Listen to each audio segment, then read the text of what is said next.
Hello. आज हम पढ़ेंगे खड़ी बोली हिंदी का उदय और विकास। खड़ी बोली हिंदी का वह रूप है जिसमें संस्कृत के शब्दों की बहुलता करके वर्तमान हिंदी भाषा की सृष्टि हुई। इसी तरह उसमें फ़ारसी तथा अरबी के शब्दों की अधिकता करके वर्तमान उर्दू भाषा की सृष्टि की गई है। खड़ी बोली से तात्पर्य उस बोली से है जिस पर ब्रजभाषा या अवधी आदि की छाप न हो, ठेठ या शुद्ध हिंदी का चलन नहीं था। जो खड़ी बोली का अर्थ, उससे पहले हम देखते हैं कि खड़ी बोली के अनेक नाम बताए जाते हैं, जैसे हिंदुस्तानी, नागरी, सरहिंदी और कौरवी। किंतु खड़ी बोली नाम इस समय अधिक प्रचलित है। खड़ी का अर्थ है स्टैंडर्ड, जैसे पूना की खड़ी बोली मराठी, जयपुर की खड़ी बोली राजस्थानी। और वर्तमान साहित्यिक हिंदी या सामान्य हिंदी और उर्दू, ये दोनों खड़ी बोली पर आधारित हैं। तो इसके अन्य अर्थों में प्रकृत, ठेठ और शुद्ध, ये काल्पनिक अर्थ हैं। तो साधारणतः उत्तरी भारत की सामान्य बोलचाल की भाषा को खड़ी बोली कहते हैं, जिसका एक साहित्यिक रूप भी है। अतः क्षेत्र विशेष की बोली के लिए हमें कौरवी नाम पसंद है। ग्रियर्सन ने इसे देशी हिंदुस्तानी कहा है। सामान्य हिंदी के बोलने वालों की संख्या 22-23 करोड़ के बीच है। कौरवी बोलने वालों की संख्या 1 करोड़ से अधिक नहीं है। तो भाषा की सामान्यता प्राप्त होने से पहले बोली का ही प्रयोग उत्तरी और दक्षिणी हिंदी में होता रहा। फिर उसका विकास होते होते आधुनिक रूप बना। अतः बोली का अध्ययन आवश्यक है और उपयोगी होगा। शुद्ध कौरवी गंगा और जमुना के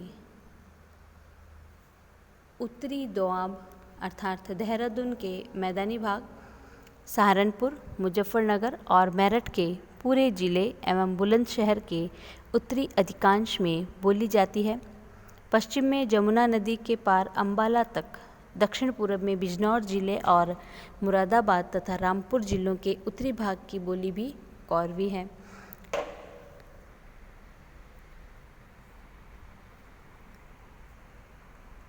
अब देखते हैं खड़ी बोली का अर्थ क्या होता है। तो आजकल जिसे हिंदी कहा है वह खड़ी बोली का ही विकसित रूप है। खड़ी बोली यह नाम क्यों पड़ा, इस विषय में मतभेद है। इसमें तीन मतभेद है। पहला कि यह खरी बोली है, खरी बोली से बिगड़कर इसका नाम खड़ी बोली पड़ गया। और दूसरा है ब्रज भाषा की तुलना में कर्कश होने के कारण इसे खड़ी बोली कहा जाने लगा। तीसरा है मेरठ के आसपास की पड़ी बोली को खड़ी बनाकर लश्करों में प्रयोग किया गया है, इसलिए इसे खड़ी बोली कहा गया है।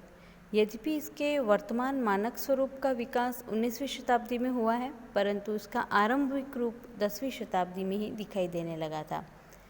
अब ये कहाँ बोली जाती है, तो उत्तर भारत की इस खड़ी बोली को मुसलमान शासक दक्षिण भारत में ले गए। उन्होंने इसे अरबी फ़ारसी में लिखा तथा दक्षिणी हिंदी उर्दू नाम दिया। उत्तर भारत में यह बोली केवल बोलचाल तक सीमित रही।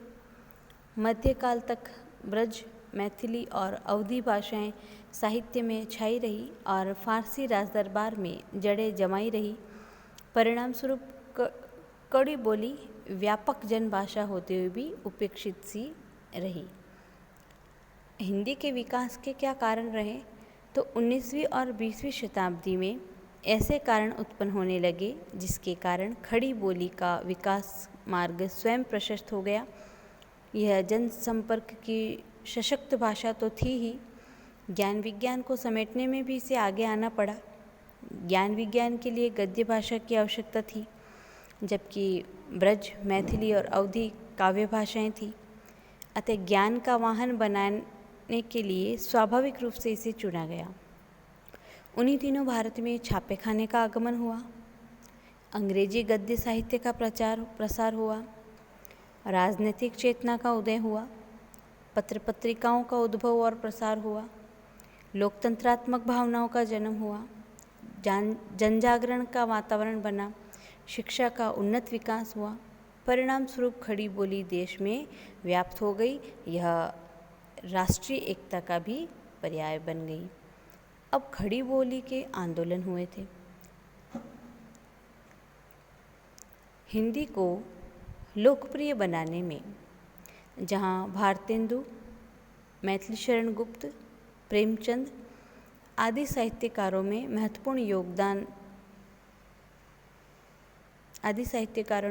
योगदान दिया, वहीं महावीर प्रसाद द्विवेदी, रामचंद्र शुक्ल जैसे विद्वानों ने उसे व्याकरण शुद्ध मानक रूप दिया।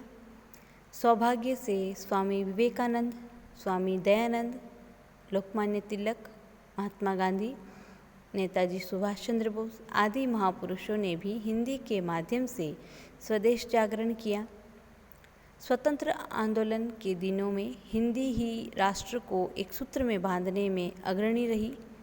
अतः यही कारण है कि 1949 ईस्वी में संविधान में इसे राजभाषा का गौरवशाली सम्मान प्रदान किया गया।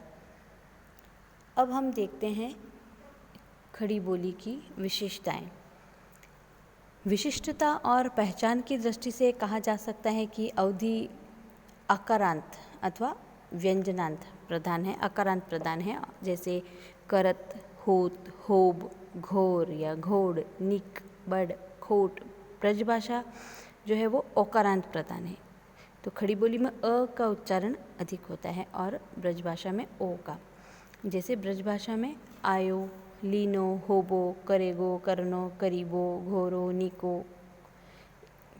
और खड़ी बोली आकारांत प्रधान है, जैसे करता, किया, करना, करेगा, बड़ा, छोटा, घोड़ा। ए और औ का उच्चारण इतना सम्मत होता है, तो ए और ओ सुनाई देता है, जैसे बैठ, पैर, और, दौरा। ह के पहले अ का उच्चारण और ए की तरह सुना जाता है, जैसे कहिया यानी कहा, रेह यानी रह आदि में। तो ठेठ बोली में ड के स्थान पर ड़ के स्थान पर ड और ल के स्थान पर अड़ और न के स्थान पर अण बोला जाता है, जैसे गाड़ी, गाड़ी तो गाड़ी, बड़ा, बड़ा, माल, नीला, माल, नीला, जाना, जाना, जाण्या, जाना समझा, लेन देन, लेन देन। तो खड़ी बोली की एक और बड़ी विशेषता है कि स्वर मध्यग द्वित्व व्यंजन जो दीर्घ स्वर के बाद भी उच्चारित होता है, किंतु उस स्वर की दीर्घता कुछ कम हो जाती है। जैसे उदाहरण के लिए हम देखते हैं कि बाप्पू, बेटा, रानी, रानी, लोटा। तो बांगड़ और खड़ी बोली में अन्य हिंदी बोलियों की अपेक्षा कुछ जोर अधिक लगाना पड़ता है बोलने में, जिसके कारण जो दीर्घ अक्षर जो होते हैं, बड़ा अक्षर, वो ह्रस्व हो जाते हैं और कभी कभी ह्रस्व स्वर का लोप हो जाता है, जैसे मठाई। तो जो मिठाई है उसको खड़ी बोली में कैसे बोला जाता है? मठाई। इकट्ठा, इकट्ठा को क्या बोला जाता है? कट्ठा। तो संज्ञा शब्दों के प्राय रूप वही हैं जो साहित्यिक हिंदी में है, किंतु बहुवचन जो रूप हैं वो ऊ जैसे मर्दू, और वैकल्पिक स्त्रीलिंग बहुवचन लड़कियाँ, लड़की, लड़कियाँ उल्लेखनीय हैं। तो उसमें परसर्ग प्रयुक्त होते हैं, जैसे कर्ता, ने, ने, कर्म तथा संप्रदान, को, कु, नु, ने, के। ऐसे करण, अपादान, ते, से, ती, सौ, संबंध का, की, के, अधिकरण में, पे, सर्वनाम और विशिष्ट रूप नीचे दिए जा रहे हैं।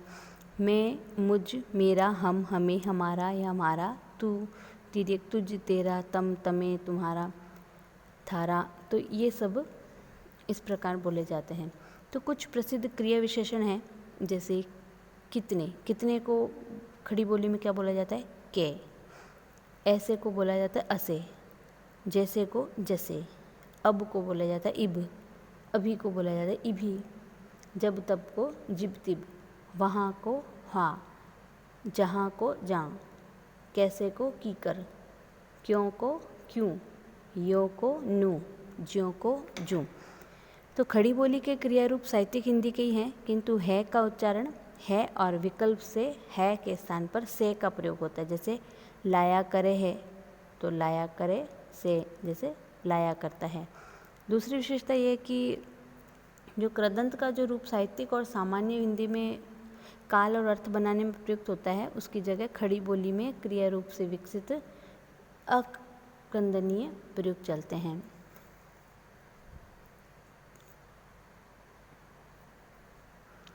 जैसे मारू था यानी मारे था, आदि रूप में इसी से बनते हैं। तो भविष्यत काल के रूप में इनमें गा गे गी जोड़कर सामान्य हिंदी की तरह हो जाते हैं। जैसे इनका उच्चारण भले ही मारूंगा जाएंगे करके होता है, तो थोड़ा पश्चिम में पंजाबी प्रभाव के कारण खांगा जांगे आदि रूप भी पाए जाते हैं।